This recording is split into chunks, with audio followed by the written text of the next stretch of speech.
Hello, my name is Alex and welcome to ES de AMES. Come on in. Que un americano te dé la bienvenida a un instituto no es habitual.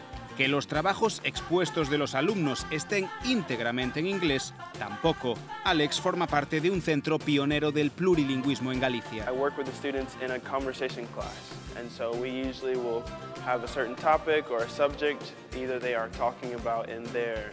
For example, we talked about politics recently, and the students have to give a speaking exam.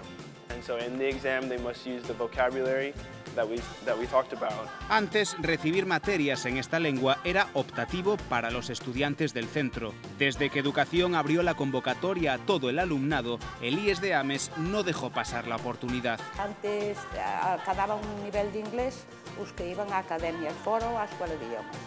E agora, con moitas máis horas de inglés, os rapaces acaban o segundo de bachillerato con un maior nivel de inglés.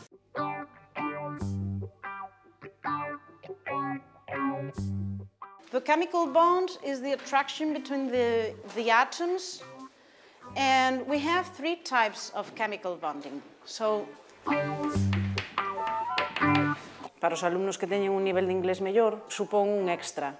Familiarízanse con un vocabulario que normalmente non se explica nas clases de inglés. E despois hai unha serie de alumnos que xa presentan dificultades ou mellor ca materia, e para eses alumnos que non teñen un nivel de inglés tan bo, eu creo que é máis problemático que un extra. En principio pensaba que iba a ser máis difícil, que iba a conllevar máis esfuerzo, pero en verdad te vas acostumbrando y cuando los profes te dicen que es más sencillo, es como mejor lo que pensaba, entonces te beneficia. Están máis tempo en contacto co idioma, escoitan un pouco máis, porque eu lles falo íntegramente en inglés, solo cambio o galego cando teñen así, vexo que non queda outro remedio. De feito, a certas alturas do curso, lles pido que me falen eles en inglés tamén. En esas asignaturas, por ejemplo, ganas mucho vocabulario, aprendes lo mismo o como mucho un pelín menos, pero no afecta demasiado a la hora de aprender. Sí que es mejor y tienes más fluidez para hablar y te atreves más, por así decirlo. It has exactly the opposite situation,